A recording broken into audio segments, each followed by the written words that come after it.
Saudações aos telespectadores da TV AD Mossoró. Estamos em mais um programa Dinâmica Direito. Dessa feita estamos aqui com o professor universitário Daniel Pessoa, professor da UFESA, nossa Universidade Federal aqui do Semiárido, aqui em Mossoró, para tratar sobre a sentença de Sérgio Moro, que condenou o ex-presidente Lula a 9 anos e 6 meses. Vamos nos ater aqui à questão jurídica, né, professor Daniel, a repercussão no mundo do direito, para saber se o nosso magistrado, nosso querido magistrado que está à frente da Lava Jato, utilizou de critérios legais, jurídicos, como concernem o Estado democrático de direito. Então não sai daí, voltamos já.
Estamos de volta com o programa Dinâmica Direito. Estamos aqui com a honra e privilégio de ter o professor universitário, doutor Daniel Pessoa, em nosso estúdio. Professor Daniel, a gente tem esse costume de se tratar no mundo jurídico por doutor, mas ele está fazendo, tem mestrado, está fazendo já doutorado pela Universidade de Brasília. Seja bem-vindo ao programa Dinâmica Direito. Muito obrigado, agradeço aí pelo convite e agradeço a audiência dos telespectadores aqui do programa, né? É uma satisfação imensa.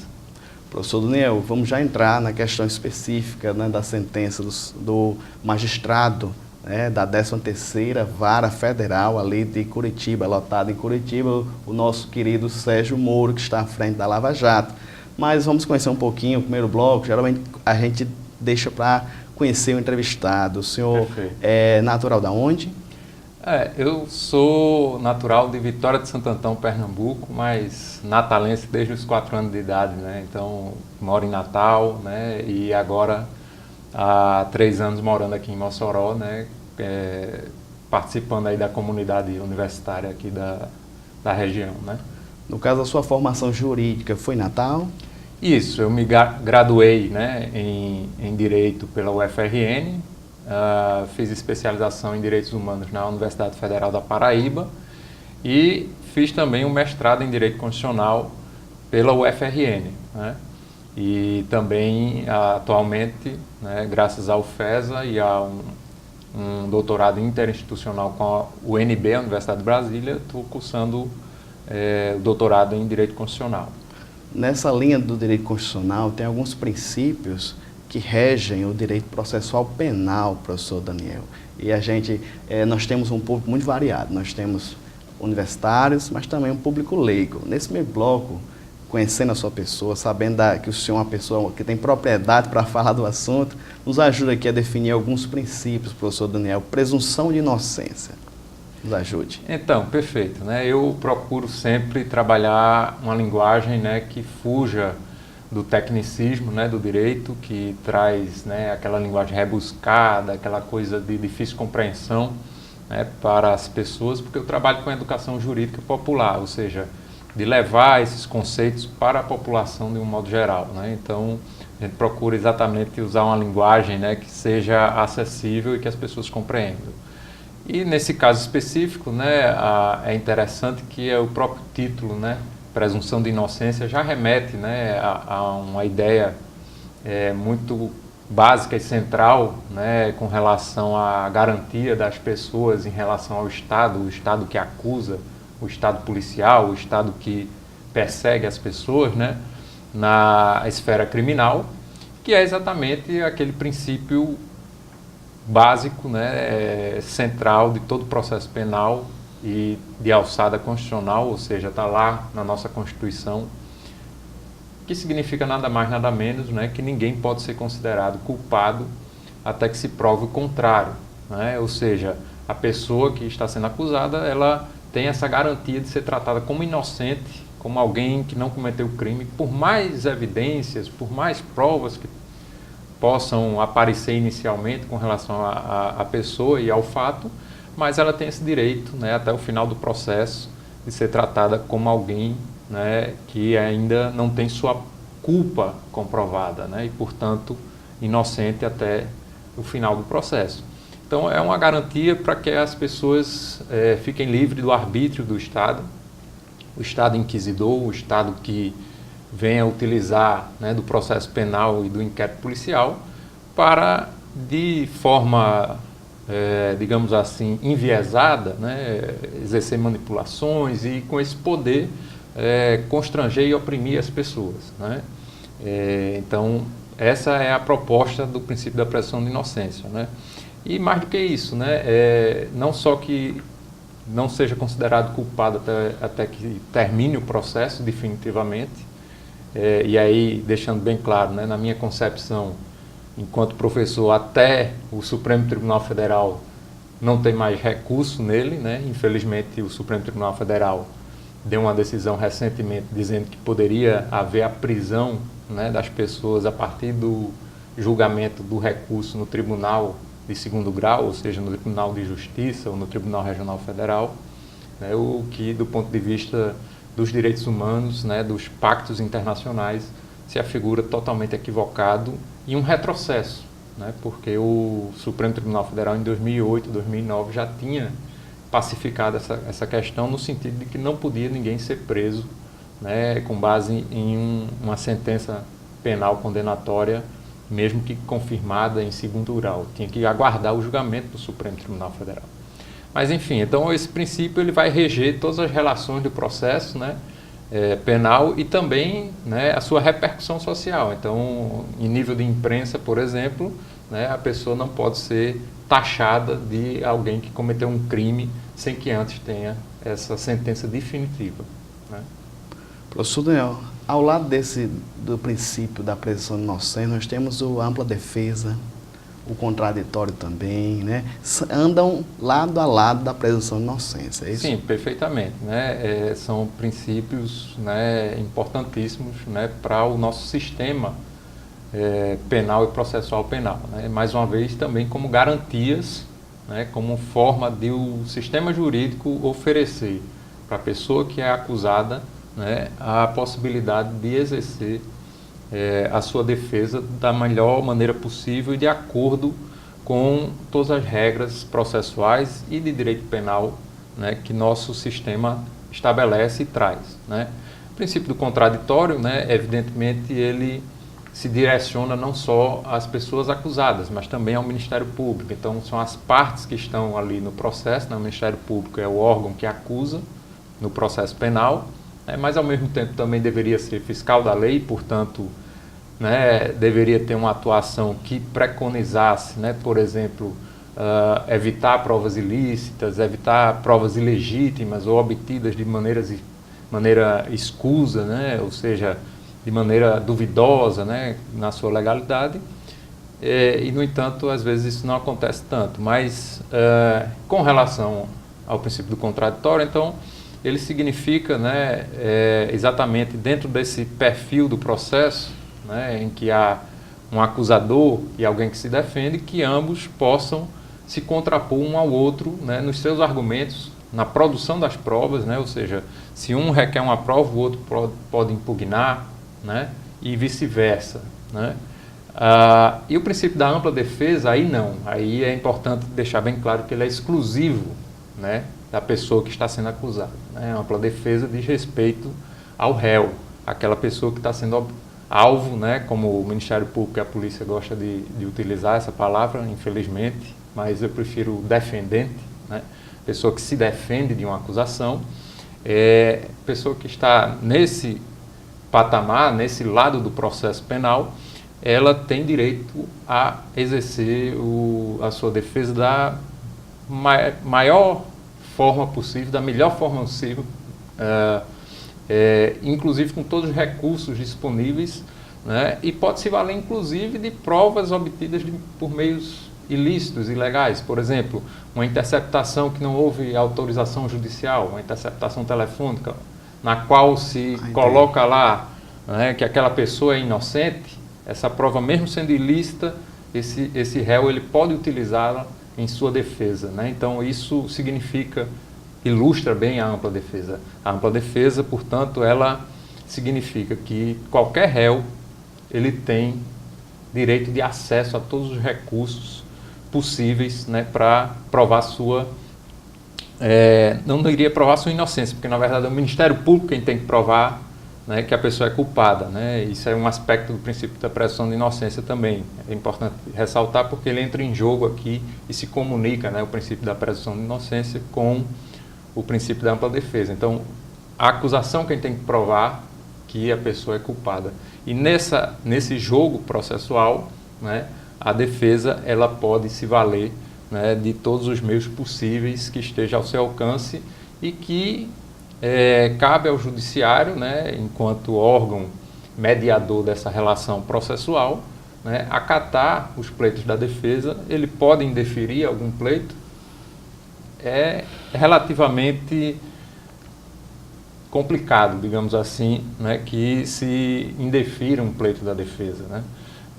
Isso fere de alguma forma, né, em princípio, né, claro que o caso concreto ele que vai trazer, né, as nuances necessárias para a gente avaliar, mas em princípio, né, um indeferimento de um requerimento de produção de prova ou de contraprova por parte da defesa é algo que o magistrado ou a magistrada deve ter muito cuidado ao fazê-lo, porque esse princípio permite exatamente que a pessoa busque qualquer tipo de elemento possível, né, para trazer à tona que aquela acusação não procede. Professor Daniel Pessoa, professor universitário aqui da nossa cidade, da nossa querida UFESA, já nos deu aqui essa verdadeira aula, né, de princípios constitucionais, cabendo aqui considerar, professor Daniel, que foi uma evolução do nosso direito, né? Antigamente, no caso o julgamento, ficava à sorte dos deuses, né? Ficava ao arbítrio do monarca, mas teve essas garantias, toda essa evolução processual, sim. Que não é em defesa do bandido, como muitas vezes ou a sociedade ou a mídia tenta, né, jogar esse tipo de informação, né, mas em defesa do cidadão de bem. Qualquer princípio desse que o professor Daniel falou aqui, se for relativizado, vai ferir a própria maneira como o Estado se relaciona com o cidadão, de sorte de que professor Daniel, será um dano irreparável. Sem dúvida. Se me permite, né, rapidamente um comentário sobre o que você falou, né, é importante essa dimensão, né, porque o Estado é um aparelho, né, um aparato que traz, né, o poder na sua essência e o poder exercido com força, né, e isso é muito grave, isso é muito complicado para a sua relação com o indivíduo e com a sociedade de um modo geral. Daí porque, né, em toda essa evolução da humanidade, nesse processo civilizatório, se construiu esse sistema chamado sistema garantista, né, ou seja, o sistema de garantias para o cidadão que se vê, né, sob o olhar do Estado nessa perspectiva punitiva, né. Então, lembremos aí, né, quantos estados totalitários, autoritários já passaram, né, não só aqui no Brasil, mas pelo mundo, e que trouxeram, né, esses processos e essa força toda para oprimir as pessoas, né, de maneira injusta, né, e muitas vezes passando por cima das leis, das constituições e até do bom senso, né. Então, lembremos aí, né, a Alemanha nazista, né, a ditadura militar no Brasil, em que esses estados totalitários, e no caso do Brasil um estado autoritário, né, ele suprimiu essas garantias, né, e utilizou esses mecanismos e instrumentos do poder, né, do poder punitivo para massacrar as pessoas, né, que simplesmente pensavam diferente, por exemplo, ou que eram diferentes, no caso lá da Alemanha nazista, né. Muito bem, então no próximo bloco, não sai daí, com a ajuda do professor Daniel, vamos começar a nos ater a alguns pontos específicos da sentença do magistrado Sérgio Moro, em face do ex-presidente Luiz Inácio Lula da Silva. Voltamos já.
Shine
Estamos de volta com o programa Dinâmica do Direito. Estamos conversando aqui com o professor universitário Daniel Pessoa, que está aqui nos ajudando a entender a sentença do magistrado Sérgio Moro. Vamos deixar os princípios, né? Apesar da gente poder usar um pouquinho, professor Daniel, perfeito, mas vamos nos ater agora às acusações, no caso, a condenação em face do ex-presidente. Vamos entender, muitas pessoas de casa não são da área, né? São crimes gravíssimos. A acusação e a condenação foi pesada, foi forte. De fato, né? A acusação e a condenação, né? Porque o magistrado ele acolheu a denúncia do Ministério Público Federal, né? Ou seja, ele julgou procedente, né? Aquele pedido de condenação foi em torno do crime de corrupção e do crime de lavagem de dinheiro, né? Então, o crime de corrupção, nesse caso específico, né? A acusação centrava-se no fato de que o ex-presidente Lula ele teria obtido uma vantagem indevida para praticar alguns atos, né, no exercício da presidência que envolveriam ali, né, contratos de um consórcio da OAS, né, e que envolveriam ali, né, um beneficiamento, né, de contratos desse consórcio com a Petrobras. E em razão desses atos do presidente da República, ele enquanto presidente da República, ele teria recebido essa vantagem, né, indevida do apartamento triplex, lá do Guarujá, né? Então essa foi a acusação e a condenação, né, foi nesse sentido, de que teria ocorrido essa corrupção por parte do presidente da República, né, do Luiz Inácio Lula da Silva. Enfim, e a lavagem de dinheiro, né, é justamente em razão desse crime que antecedeu, ou seja, do crime de corrupção, desse crime anterior, né, ele entendeu, né, tanto o Ministério Público como o magistrado, que teria havido uma ocultação dessa vantagem em dinheiro, né, desse dinheiro que foi revertido num apartamento triplex, né, e que isso teria sido objeto de...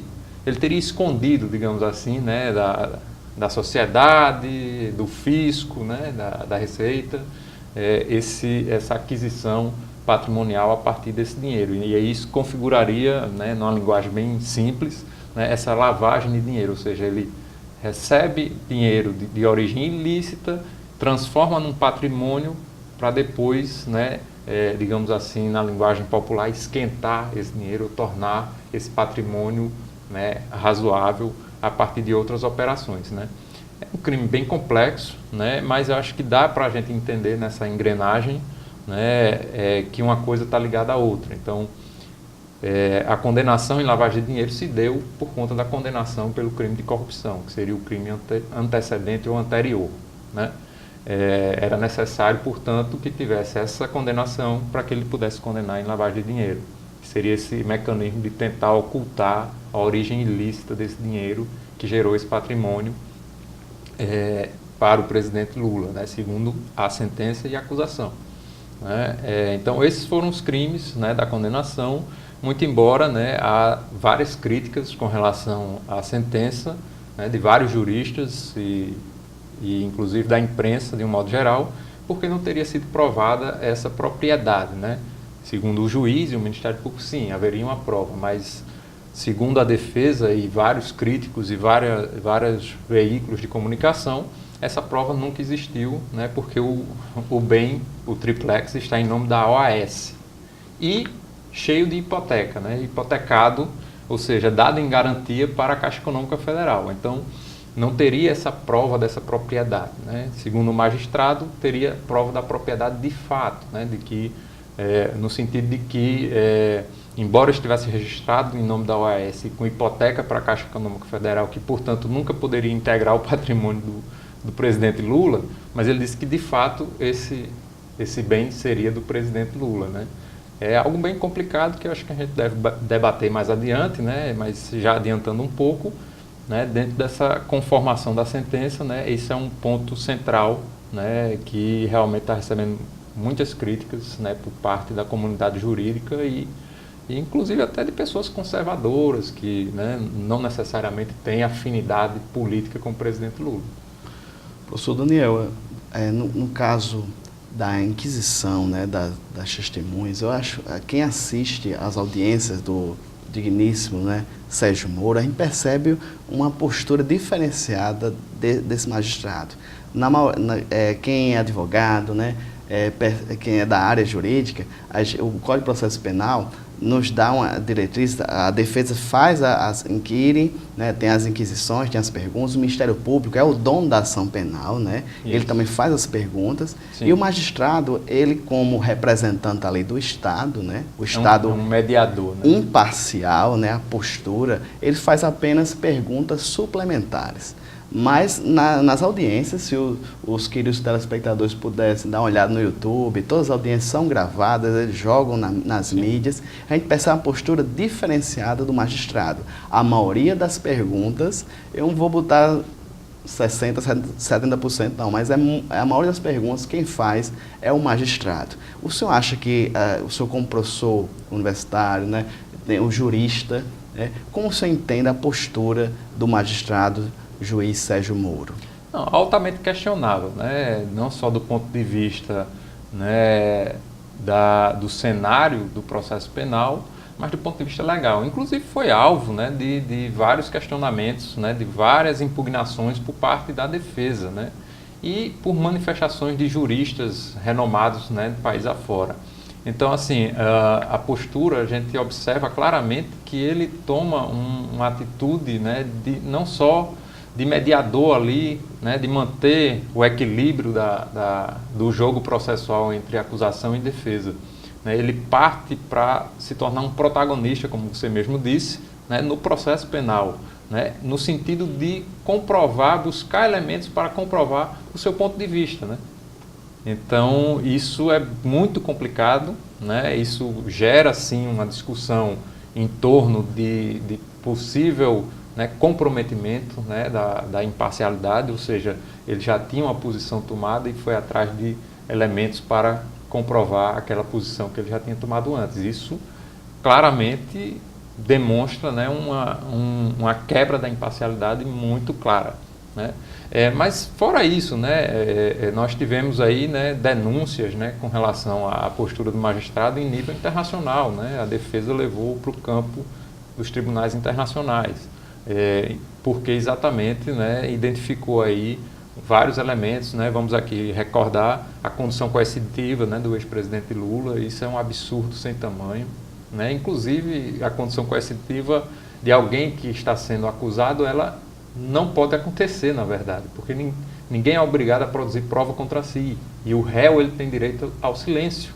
Portanto, Lula não estava obrigado a prestar depoimento, né, ele sequer precisava ir até lá, né? Então, condução coercitiva é para testemunha, não para quem é acusado, para quem está se defendendo, porque tem o direito ao silêncio constitucional garantido. Então, antes mesmo de discutir se houve intimação antes, se não houve, se era para proteger ou se não era para proteger as equipes, né, que foi o argumento que o juiz Moro utilizou, antes de qualquer coisa, não cabia condução coercitiva, porque nenhuma pessoa acusada é obrigada a responder o interrogatório ou sequer ir para o interrogatório. Pode simplesmente informar, olha, vou manter meu direito ao silêncio, pode dispensar essa audiência de interrogatório porque não há necessidade. É um momento de defesa que a própria pessoa escolhe se quer realizar ou não. Isso não pode ser considerado mais hoje em dia, como antigamente se dizia, né, que era uma prova do juiz e tal. Isso não está na esfera do judiciário, está na esfera da liberdade do cidadão.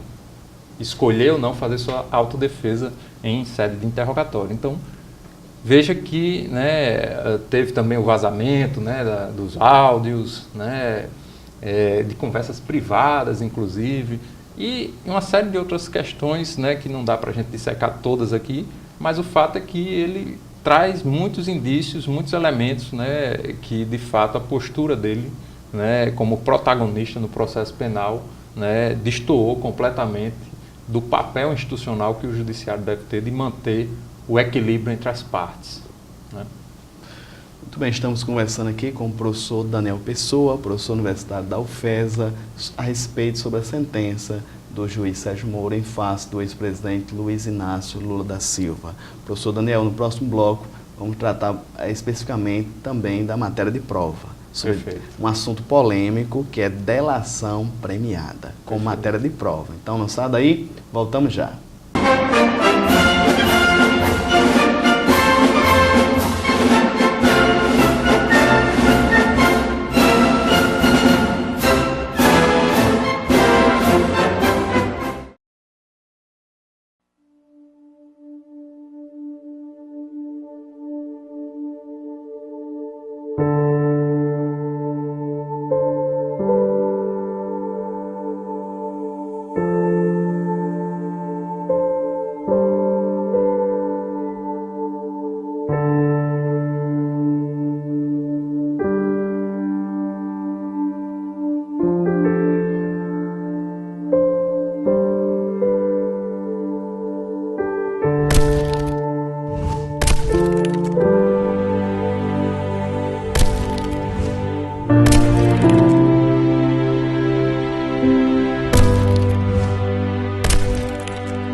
Estamos de volta com o programa Dinâmica do Direito. Hoje estamos aqui conversando com o professor Daniel Pessoa, ele que é professor universitário aqui do Departamento de Direito, aqui da querida UFES, a Universidade Federal do Semiárido. Professor Daniel, delação premiada.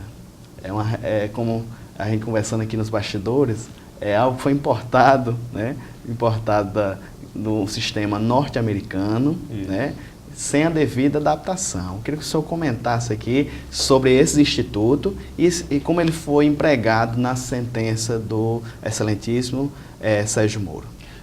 Pois é, né? A gente tem algo, né, que é introduzido no nosso sistema, né, não existia anteriormente, que é esse mecanismo da delação premiada, que nada mais significa do que uma pessoa que é corréu, uma pessoa que está ali sendo investigada também, né, apresentar, né, uma confissão, né, dizer o que fez e apontar o que os outros fizeram, né? Então, traduzindo numa linguagem bem coloquial, seria isso a delação premiada, né? Eu participei de um fato criminoso que está sendo apurado e eu me proponho, portanto, aqui para a acusação, em dizer o que eu fiz e apontar o que os outros fizeram. E existe um procedimento para isso, né? Existem regras para isso, né? Mas parece que houve um desvirtuamento, né, desse instituto nessa Operação Lava Jato, né? Por exemplo, esse acordo de delação premiada feito entre a acusação e um dos acusados, ele tem que ser homologado, né? Ele tem que passar pelo crivo do judiciário, né, para verificar a legalidade, né, dos termos que foram colocados e da forma como foi realizada, né?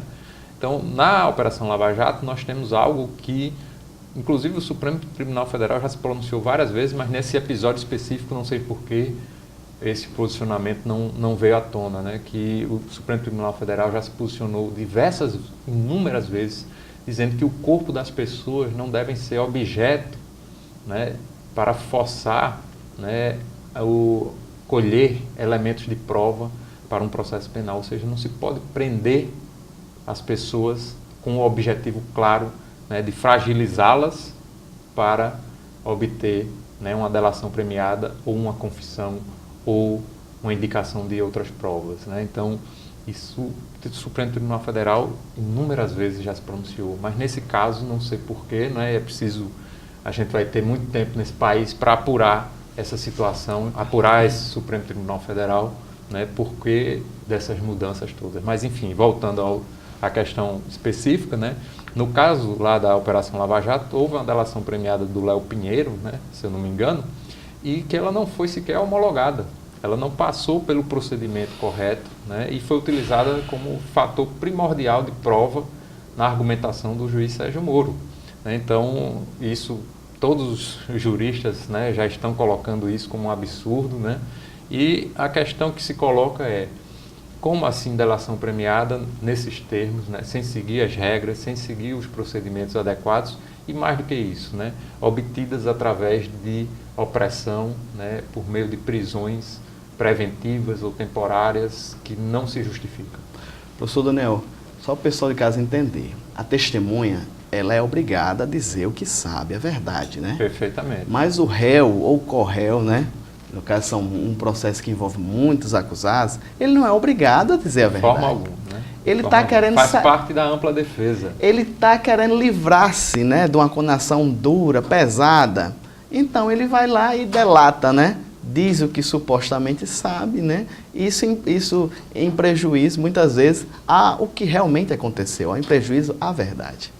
Pois assim, né, uma delação premiada, né, ela tem esse elemento também que recebe, né, toda uma crítica com relação ao Instituto, com relação a esse mecanismo, esse instrumento, né, de obtenção de provas, entre aspas, com relação aos processos penais.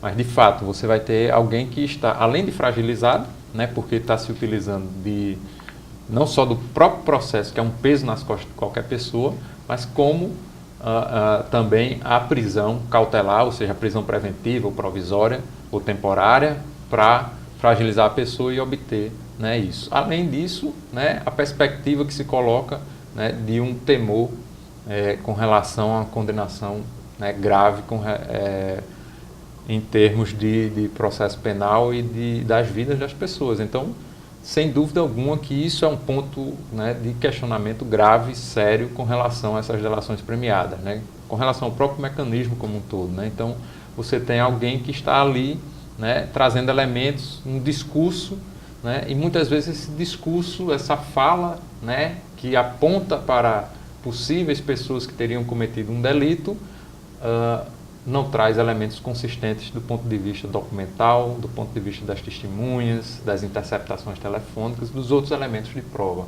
né? Então, nesse caso específico, por exemplo, né, nós temos que o delator, o Léo Pinheiro, né, ele, na primeira delação premiada, ele inocentou o presidente Lula de qualquer tipo de participação nessas questões envolvendo a OAS, envolvendo Petrobras. E essa primeira delação foi anulada. E veio uma segunda delação que não foi homologada e passou a valer. Então isso soa muito estranho para qualquer pessoa, né? Não precisa ser jurista, não. Né? Como é que você tem uma primeira delação premiada que inocenta o presidente Lula e você tem uma segunda delação premiada que acusa o presidente Lula, não traz elementos documentais a respeito, né, não traz coisas consistentes do ponto de vista probatório, das provas do processo, e essa equivale e que sequer seguiu o procedimento que a lei determina, que seria a prévia homologação pelo juízo. Fica realmente estranho, né, e qualquer pessoa pode sentir isso no ar. Né? Professor Daniel, 9 anos e 6 meses foi a condenação tem outros, se não me engano, outros 3 processos ainda para ser julgados, mas esse foi o patamar. A gente chama na aplicação da pena o que a gente chama dosimetria. E interessante afirmar que no comportamento do réu, o magistrado citou na sentença declarações do ex-presidente que ele teria declarado à imprensa, né? Quando eu voltar à presidência, pode ser que eu prenda eles. Como é que o senhor vê essa questão de citar declarações à imprensa como comportamento do réu para aplicar a pena? Completamente absurdo, né? Isso não é critério para fixação da pena de ninguém, em qualquer lugar do mundo, né? O processo ele é público, portanto ele pertence ao domínio da sociedade, né, através não só da opinião pública de modo difuso, as pessoas vão saber do processo, têm direito a saber do processo, ainda mais num processo desse, né, que repercute tanto na sociedade e que envolve um ex-presidente da nação, todo mundo tem direito de saber, isso é direito à comunicação, à informação, né? E os veículos, né, os meios de comunicação, mais ainda têm, pela liberdade de imprensa, direito de ter acesso às informações que estão lá. E nesse processo de comunicação, portanto, da esfera pública, né, a pessoa que está sendo acusada tem todo o direito, toda a liberdade de expressão, de opinião, e isso não pode ser nunca, por questão de direito constitucional, de direito humano fundamental, utilizado contra si. É de um absurdo assim, abominável, né, inominável, é algo que não encontra precedente a não ser nos períodos mais sombrios, né, para usar uma palavra que ele gostou de usar na sentença, né, da nossa humanidade. Então, você tem aí uma figura que transborda os critérios legais, especificamente com relação à elaboração dessa quantidade de pena, né, ou seja, os critérios legais como por exemplo, né, a gravidade do crime, né, a repercussão social. Agora, no âmbito do comportamento da pessoa, né, ele nunca poderia trazer como demérito, como algo para acrescentar e aumentar a pena, né, o exercício da liberdade de opinião, da liberdade de expressão, sobre um processo que ele estava respondendo. O presidente Lula respondia aquele processo e ele pode, enquanto cidadão, enquanto pessoa acusada, manifestar livremente sua opinião, inclusive nessa perspectiva política, né? Então, infelizmente, né, é mais um elemento que aparece também, figura no cenário, né, das discussões sobre essa sentença como algo também muito preocupante. Estamos conversando aqui com o professor Daniel Pessoa sobre a questão da sentença do magistrado Sérgio Moro em face do ex-presidente Luiz Inácio Lula da Silva. Próximo bloco, vamos já encerrando nossa conversa, mas a pergunta muito que está sendo feita nos círculos jurídicos e também na questão política, se essa condenação, professor Daniel, foi uma condenação, um juízo político apenas. Então, não responda ainda, não sai daí, voltamos já.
Estamos de volta com o nosso quarto e último bloco da conversa com o professor Daniel Pessoa a respeito da sentença do magistrado Sérgio Moro em face do ex-presidente Luiz Inácio Lula da Silva. Professor Daniel, último bloco, o senhor já deu indícios, né, da sua opinião.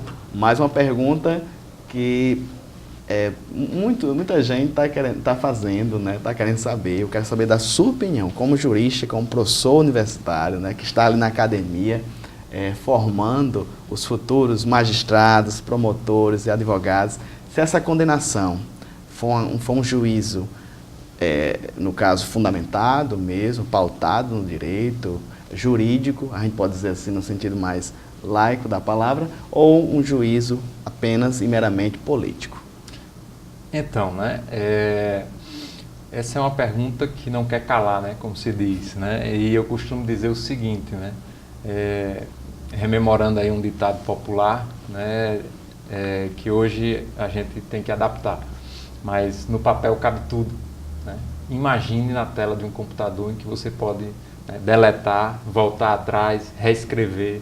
Então, assim, de fato, né, nós temos aí uma sentença que ela destoa completamente do ponto de vista técnico-jurídico, né? Ela descamba, sim, para uma perspectiva do que a gente chama de ativismo judicial, ou seja, quando o judiciário, através dos seus integrantes, né, os magistrados e magistradas, passam a fazer política, né, a transformar a justiça num cenário, numa arena política, né?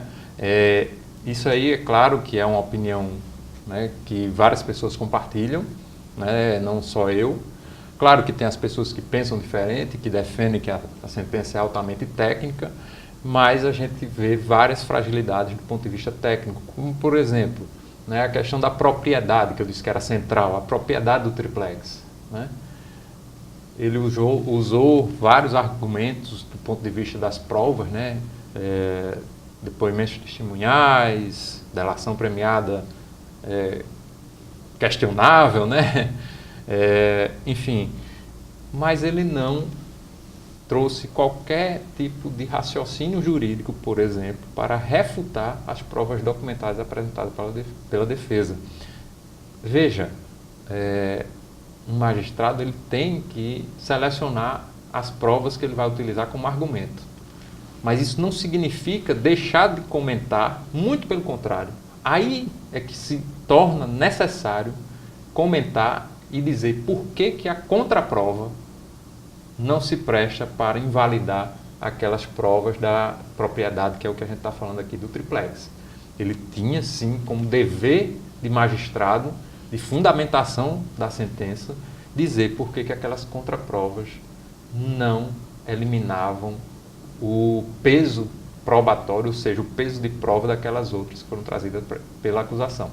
Então veja que, nesse ponto que é central da sentença, ele peca bastante. E pecar, no aspecto técnico, jurídico, significa, portanto, uma perspectiva, sim, né, de que nós temos aí, né, a política sendo mais importante do que a questão técnico-jurídica, né, numa decisão judicial. Veja, várias pessoas já fizeram, né, análise da sentença do ponto de vista de análise do discurso jurídico, do ponto de vista técnico-jurídico, né, enfim, né, identificaram exatamente que a extensa sentença com 218 páginas, né, isso já por si só demanda, né, um questionamento, né, mas já identificaram sim que se tratou de uma sentença de caráter político, né. E mais do que isso, né, eu, para acrescentar aqui para os telespectadores, né, eu diria que uma sentença em que o magistrado gasta mais da metade da sentença para se justificar, né, porque ele vai se justificar da acusação de estar utilizando o processo como ferramenta política, ele vai se justificar da questão da competência, né, que foi criada para esse processo, é algo que não tem parâmetro na legislação, né, foi algo exclusivo para o processo da Operação Lava Jato, a chamada supercompetência, que não tem critérios nas leis penais, nas leis processuais penais. Então, ele vai se justificar da questão da quebra de imparcialidade, ou seja, da parcialidade dele, né, como a defesa traz. Então, você vê aí, né, de fato, que os elementos políticos eles estão muito mais presentes do que a discussão técnico-jurídica do processo, né? E aí nós temos, sim, né, condições de afirmar, né, que foi, sim, um juízo político, né, que envolve o cenário eleitoral de 2018, inclusive, né? Professor Daniel, é possível que a sentença, caso seja confirmada, né, em segundo grau, gere precedentes negativos em face dos princípios que a gente tão caros, como a gente falou, da presunção de inocência, da ampla defesa.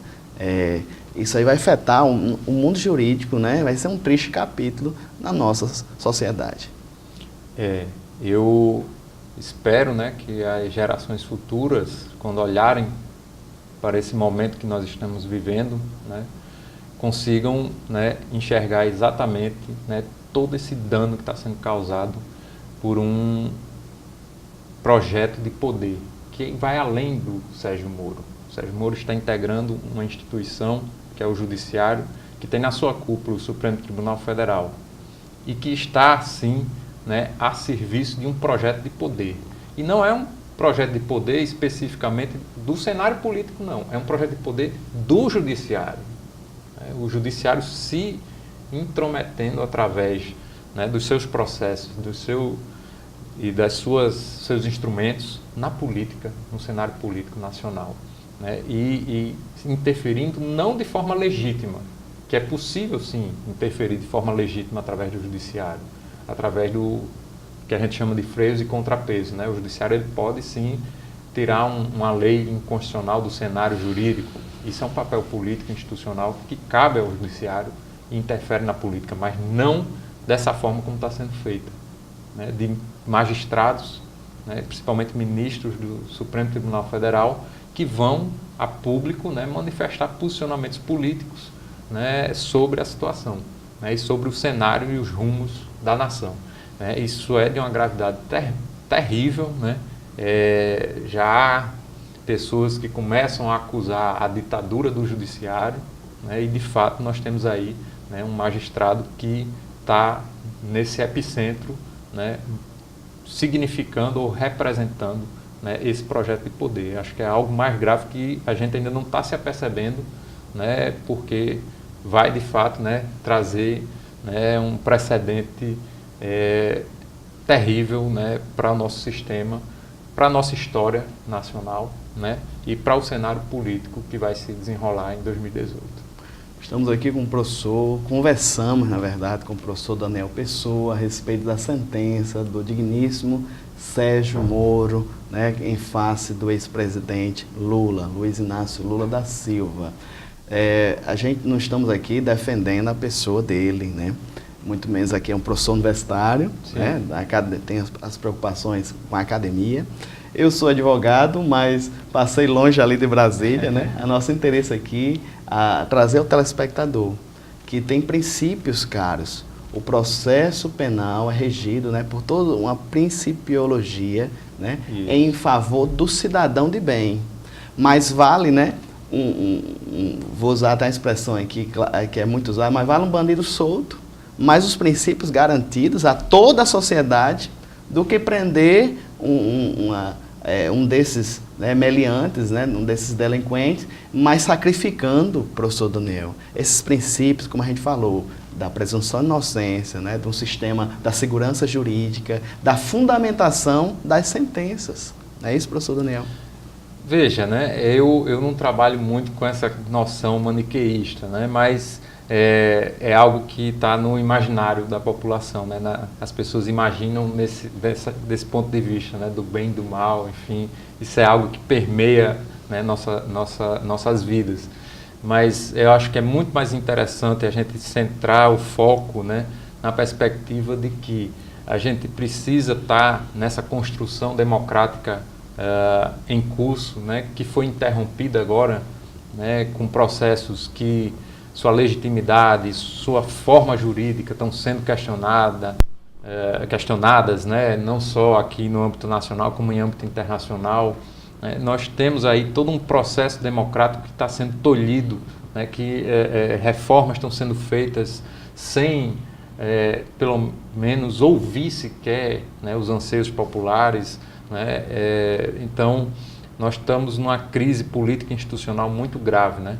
E isso, dentro desse processo, né, é emblemático, porque todos esses princípios e esses sistemas que estão aí para evitar, né, ou pelo menos minimizar o peso do Estado punitivo, do Estado policial sobre qualquer pessoa, sobre toda e qualquer pessoa, independentemente de sua cor, raça, gênero, o que quer que seja, né, procedência regional, socioeconômica, isso não interessa, não é isso que está em jogo. O que a gente está em discussão é o que a gente quer, enquanto sociedade, desse Estado que nos constrange, nos oprime. É isso que a gente quer, esse constrangimento, essa opressão. Se for isso, a gente aposta nessa sentença e nessa quebra da regularidade constitucional, né, da nossa Constituição. A gente joga fora como está sendo feito. Se não é isso, né, acho que cabe a gente refletir, né, enquanto sociedade e reivindicar, né, porque se a sociedade não reivindicar, não se colocar face ao Estado para dizer Estado,